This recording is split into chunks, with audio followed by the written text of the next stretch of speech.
여러분 안녕하세요. 반갑습니다. 엔도 8번째 시간이고요. 오늘은 다발 내분비 종양 MEN 보겠습니다.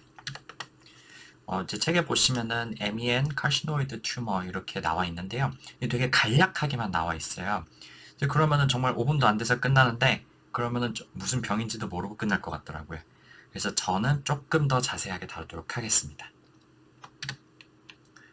먼저 Multiple Endocrine Neoplasia MEN은 말 그대로 여러 개의 내분비성 종양이 몸에 생기는 증후군인데요. 이 MEN이라고 부르는 질환에 세 가지가 있습니다. MEN1, MEN2A, MEN2B 이렇게 있는데 먼저 MEN1부터 볼게요. 이거는 MEN1 진에 문제가 생기는 거고요. 생기는 종양은 세 가지. Pituitary gland, parathyroid gland, pancreas. 그러니까 앞글자만 따가지고 PPP 이렇게 외우시면 되겠습니다. 피추어트리 아데노마는 뭐 지금까지 배웠죠. 뭐 프로락틴, 그로스 호르몬, ACTH 뭐 이런 것들을 분비하는 거 아니면은 뭐 non-functioning 튜머 다 생길 수가 있고요. 그 다음에 parathyroid gland에서는 PTH를 많이 분비하는 종양. 그러면은 이제 primary hyperparathyroidism이 생기는 거죠. 그래서 이제 parathyroid 아데노마가 생길 수도 있고, 그다음에 parathyroid hyperplasia가 생길 수도 있고. 그럼 당연히 뼈가 약해지고 칼슘이 올라갈 수가 있겠죠. 팬크리아스에서는 가스트리노마, 인슐리노마, 뭐 VIP오마, 글루카고노마 이런 거 생길 수가 있는데 요 US메리 보실 분들은 요거 다 외우셔야 돼요. 제가 강의록에 다 넣어놨는데요. 제가 국시 볼 때는 요 가스트리노마, 졸린거 알리슨 신드롬 요것만 나오고 나머지는 안 나오거든요. 그리고 이 졸린거 알리슨 신드롬도 사실 MEN하고 연관돼서 나오지도 않아요. 그래서 제가 요거는 옛날에 한번 GI 할 때 조금 말씀드렸던 것 같은데 뭐 이거는 그저 거기 참고하시고 나머지는 제가 굳이 다루지는 않을게요. 어쨌든 이런 식으로 pituitary, parothyroid, pancreas 이렇게 세 가지의 튜머가 생길 수가 있는 게 MEN1이 되겠습니다. 그 다음에 MEN2A하고 MEN2B는 비슷해요. 둘 다 이 RET 프로토온코진에 문제가 생기는 거고요. 예, 문제가 생겼을 때 공통적으로 문제가 생기는 거는 첫 번째 medullary thyroid cancer, 그 다음에 두 번째 페오크로모사이토마 이렇게 되겠어요. 이때 이게 이제 구체적인 그 양상에 따라 가지고 이게 타입 2A가 될 수도 있고 타입 2B가 될 수도 있거든요. 근데 타입 2A는요. 그 파라사이드 하이퍼플라지아나 아니면 파라사이드 아데노마 이런 게 생길 수가 있고요. 그거는 이제 MEN1하고 똑같은 거죠. MEN2B는 좀 특이한 게 이런 식으로 뮤코살 뉴로마 이런 게 생길 수가 있어요. 혀 뭐 이런 이제 뮤코살 서페이스에 오돌토돌하게 통증이 없고 고무처럼 딱딱한 이런 덩어리가 생기는 거예요. 그리고 한 가지가 더 있는 게 말파노이드 하비투스. 이제 말판 신드롬 아시죠? 키가 굉장히 크고 팔다리가 길고 손가락이 길쭉하게 되는 그런 유전병이죠. 그래서 그거랑 아주 똑같지는 않은데 비슷한 양상을 보이게 됩니다. 그래서 이제 나이에 비해서 키가 크고 팔다리와 손가락이 길다 이렇게 되겠어요. 그래서 각각에 뭐가 들어가는지 이제 외워두시는 게 좋을 것 같고요. 얘네들의 임상적인 의미가 도대체 어떻게 되냐 말씀드리면은 여기 보시면 이제 medullary thyroid cancer를 진단받은 사람은 이 RET 프로토온코진을 꼭 확인을 해봐야 되고 그 다음에 이제 그러면 가족 중에 혹시 갑상선암 환자가 있었는지 이런 거를 문진을 해봐야 될 필요가 있겠네요. 그리고 또 한 가지 더 수술하던 도중에 갑자기 사망한 가족이 있는지 뭐 그게 아니더라도 이제 갑자기 급사한 가족이 있는지 그런 거를 꼭 확인을 해봐야 되겠어요. 왜냐면은 이 저번 시간에 제가 이 페어크로모사이토마 말이에요. 이게 이제 있는데 모르고 있다가 수술을 하거나 스트레스를 받거나 그랬을 때 갑자기 하이퍼텐시브 크라이시스를 일으키거나 할 수가 있다 이렇게 말씀을 드렸죠.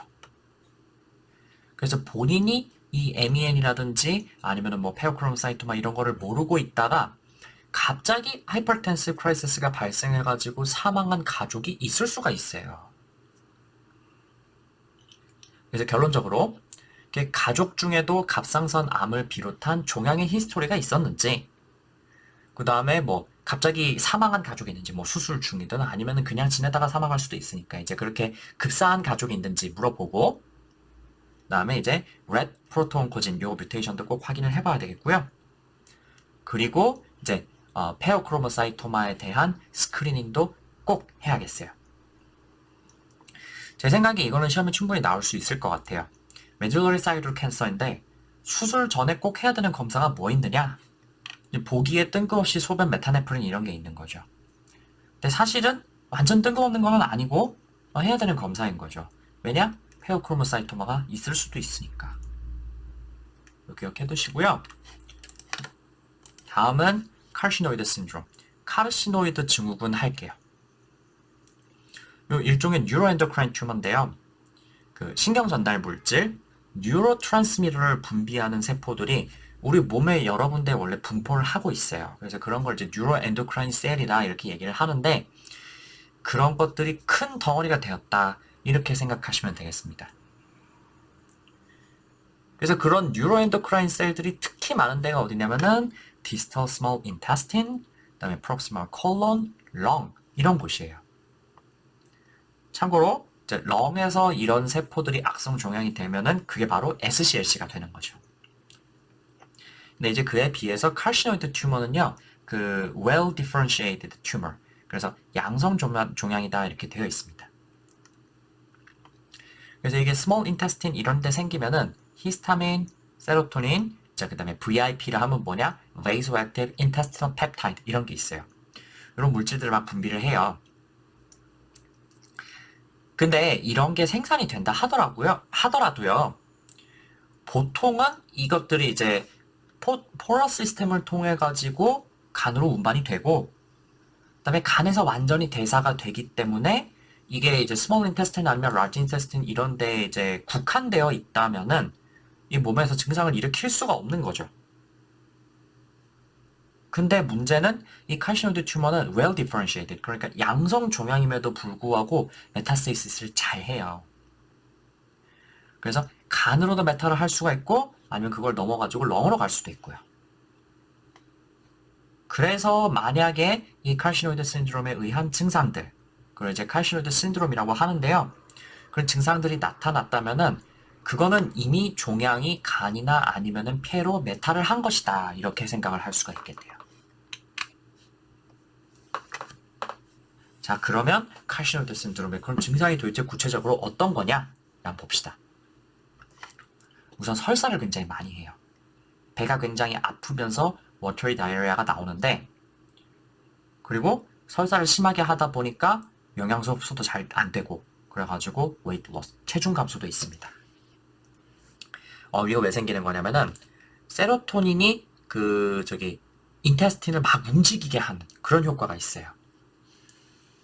그래서 이게 세로토닌 때문에 이렇게 되는 거고요. 그다음에 전신의 혈관이 마저 다이레이션이 확 되면서 피부나 얼굴 이런 데가 붉게 달아오르고요. 그리고 이제 피부의 모세혈관 확장이라든지 아니면은 정맥의 확장, 텔랑지액타시아 이런 게 뚜렷하게 보일 수도 있고요. 그러면은 혈압이 뚝 떨어지면서 하이포텐션, 그다음에 타키카르디아 이런 것들이 같이 생기겠죠. 그래서 이게 히스타민의 혈관 확장 효과 때문에 이렇게 된 거다 이렇게 생각할 수가 있겠어요. 그리고 특이한 거, 요거 시험에 잘 나오니까 이거 좀 기억해 두세요. 요 심장의 밸브에 파이브로시스가 생길 수가 있습니다. 특히 어디에 생기냐면은 right ventricle하고 그다음에 tricuspid valve 이런 이제 오른쪽 심장의 이제 밸브라든지 아니면 이제 심장을 덮고 있는 엔도카르디움 이런 게 있잖아요. 그런 부분에 파이브로시스가 잘 생긴다 이렇게 되어 있어요. right ventricle 자체도 그럴 수가 있고, 그다음에 tricuspid valve에 이렇게 이제 파이브러스 티슈가 마치 플라크처럼 이렇게 끼어 있을 수가 있다 그럽니다. 그래서 이러면은 tricuspid regurgitation 이런 게 생길 수도 있고, 아니면은 이제 pulmonary stenosis 이런 이상 소변을 들릴 수가 있겠고요. 또 그래서 이제 오른쪽 심장을 넘어가지고 폐까지 간다? 그러면은 폐에서는 브론코스파즘 이런 거를 일으키기도 합니다. 브론코스파즘이 있으면은 이제 그 에어웨이가 좁아지는 거니까 디스니아, 위징 이런 게 들릴 수가 있겠어요. 그리고 국시에는 나오지 않지만 USMLE에는 매우 잘 나오는 것으로 나이아신 디피션시, 그러니까 이제 펠라그라병이 있어요. 펠라그라 이름은 한번 다 들어보셨죠? 이게 우리나라에는 거의 없는 거나 마찬가지인 병이기 때문에 이게 나오지가 않는데 USML에는 종종 나옵니다. 이거 왜 그러냐면은 이 나이아신을 우리 몸에서 합성할 때는 트립토판에서 합성을 하거든요. 근데 칼시노이드 튜머가 그 세로토닌을 많이 합성해가지고 분비를 하잖아요. 근데 이 세로토닌도 트립토판에서 합성을 합니다. 그래서 칼시노이드 신드롬이 있으면은 트립토판의 디피션시가 생길 거고 그게 나이아신의 디피션시로 이어지겠네요. 그래서 USMLE 보실 분들은 이걸 잘 기억해 두시고요. 제가 그 강의록에 보면은 이렇게 나이아신 디피션시에 대해서 굉장히 자세하게 적어놨어요. 그래서 요거를 공부하실 분들은 보시면 되겠습니다. 요거는 일부만 적어놨고요. 이 밑에도 내용이 굉장히 많아요. 그래서 방금 말씀드린 증상이 이런 식으로 나타나게 됩니다. 갑자기 얼굴을 포함해가지고 온몸이 확 붉어지는 증상들. 이제 여기 보시면 이제 gastric neuroendocrine tumor가 리버 메타를 이미 했다 이렇게 되어 있어요. 그래서 그렇게 됐으면은 이제 그 분비하는 뉴로트랜스미터 때문에 이런 식으로 온몸이 갑자기 빨갛게 확 변했다가 한 몇 시간 정도 지나면은 조금씩 나아진다 이렇게 되어 있고 이런 것들이 이제 flushing 이렇게 나타날 수가 있고요. 그다음에 오른쪽에 보시면은 이게 right heart fibrosis를 보여주는 건데 보시다시피 이게 트라이커스피드 밸브인데 뭔가 밸브에 뭔가 잔뜩 끼어 있는 것 같은 그런 모양이 있죠. 이거 보고 알아보고 그럴 필요까지는 없고요. 뭐 정상적으로는 이렇게 나오는 게 아니고 이제 조금 더 밸브의 모양이 뚜렷하게 나와 있어야 되는데 여기 보시면 이 밸브 자체도 뭐가 끼어 있고 화살표로 되어 있는 거는 뭐 코어데이 텐디네이 이런 게 있잖아요. 그런 것까지도 이제 뭐가 잔뜩 끼어 있다. 뭐 이렇게 되어 있습니다. 뭐 여기 이거는 뭐 이제 pulmonary valve인데 이제 pulmonary valve에도 뭐가 잔뜩 껴 있다 이렇게 되어 있고요. 그래서 이런 식으로 오른쪽 심장에 문제가 생기는 게 칼시노이드 신드롬의 아주 특징적인 증상이고요. 이걸 기억해 두시면은 문제 푸시는데 조금 유리합니다. 진단 그래서 이거 진단은요 그 선별 검사로 할 수 있는 게 소변의 5-hydroxyindole acetic acid 5-HIAA 요거 검사를 합니다. 요거는 세로토닌의 대사 산물인데요. 종양이 세로토닌을 막 분비하니까 이것도 레벨을 상승하겠죠. 그래서 이 세로토닌이 대사가 막 돼가지고 이제 소변으로 이게 많이 나온다. 그래서 이게 굉장히 특징적인 랩 테스트가 되겠습니다. 그 다음에 종양의 위치를 찾기 위해서는 아니면 CT나 MRI 이런 검사를 할 수가 있겠어요. 근데 증상이 있는 경우라면은 메타세이시스가 있는 거잖아요. 그래서 핵의학 검사를 같이 하는 게 요 전이를 전부 찾아내는 데에 좀 유리할 수가 있겠습니다. 이때 하는 검사가 옥트레오 스캔이다 이렇게 되어 있는데 그 칼시노이드 튜머의 표면에는 옥트레오타이드 리셉터가 있어요. 옥트레오타이드 그렇게 이제 소마토스타틴을 얘기하는 겁니다. 그래서 그걸 이용해가지고 이제 라디오액티브 한 그런 원소를 붙인 옥트레오타이드를 만드는 거죠. 그래서 그게 들러붙는 튜머를 찾는 방법. 그래서 이게 전이를 찾는 데 유용한 방법이 이 핵의학 검사, 스캔이 되겠습니다. 마지막으로 요게 조금 외우기 어렵죠. 이제 right heart의 fibrosis 같은 문제를 동반하는 경우가 많기 때문에 일렉트로카디오그램을 꼭 같이 시행을 해야겠습니다. 치료는 수술적으로 제거하는 게 원칙인데 그 전에 일단 옥트레오타이드로 전처치를 하는 게 원칙이 되겠습니다. 그래서 이 세로토닌하고 되게 비슷한 게 세로토닌이라는 칼시노이드 신드롬하고 되게 비슷한 게 VIP오마라고 해가지고 요 이제 아까 칼시노이드 신드롬 뭐 세로토닌, 히스타민, VIP 이런 것만 내보낸다 그랬잖아요. 근데 이제 그 VIP만 막 분비하는 그런 뉴로엔도크라인 튜머가 있어요.